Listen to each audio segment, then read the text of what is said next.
Huawei Mate 20, not as flashy as the Mate 20 Pro, but solid specs at a lower cost. While the mid-range Huawei Mate 20 Lite released in May carries the same name, the Huawei Mate 20 is the true flagship phone with some of the best specs on the market. But that doesn't mean it's the most powerful smartphone in the company's lineup. The Huawei Mate 20 Pro launches alongside the standard version, packing the same specs with additional notable features. The Huawei Mate 20 still has perks to brag about, with a crisp 6.53-inch display as well as the powerful Kirin 980 processor, which is the first 7nm chip in an Android. And, of course, 3 rear-facing cameras, a standard, telephoto and ultra-wide-angle, all with Leica optics.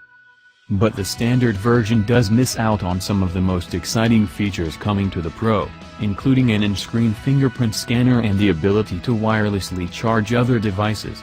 Just like last year's Mate 10, the new Mate 20 runs the risk of falling in the shadow of its flashier Pro sibling. Overlooking this phone would be a shame. The Huawei Mate 20 brings more to the table than the Mate 20 Lite and other flagship phones. At first glance, the Mate 20 Pro has a lot of features that will start showing up in next year's smartphones, but the Huawei Mate 20 has enough power and quality cameras to satisfy consumers today. The Mate 20 release date is soon, according to Huawei, with countries like the UK, France, Italy, and the UAE poised to get it first. Pre-orders begin today, according to Huawei. We have firmer details on the price. The Huawei Mate 20 with 128GB of storage and 4GB of RAM costs €799, about $926, £700, £1,296 Australian dollars. The superior Mate 20 with 128GB and 6GB of RAM costs €849, about $984, £744, £1,377 Australian dollars. With a flat glass display on the front and a fingerprint sensor on the back, the Huawei Mate 20 looks like a lot of other Android smartphones on the market. But that mimicry stops two-thirds up the Mate 20's backside, where a trio of cameras along with a flash are collected in a 2x2 grid. It's new look for smartphones, intentionally so, actually.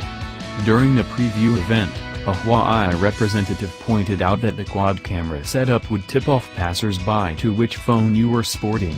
Likewise, the LG V40 has its 3 cameras in a horizontal line to distinguish its otherwise generic case. The standard Huawei Mate 20 doesn't have the Samsung-style curved edges of the Pro version, and its flat front looks subsequently more commonplace, as far as smartphones go. Also, unlike its more powerful sibling, the Mate 20 has a small but present notch at the top center, which Huawei affectionately labels a dewdrop, housing the phone's lone front-facing camera. It's not the worst notch we've seen, but it's noticeable. Both the Mate 20 and Mate 20 Pro come in 5 colors.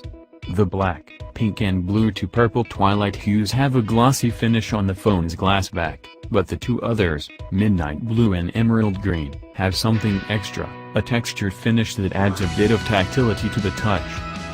This so-called hyper-optical display pattern, consisting of slightly raised stripes, is more resistant to fingerprints, Huawei claims.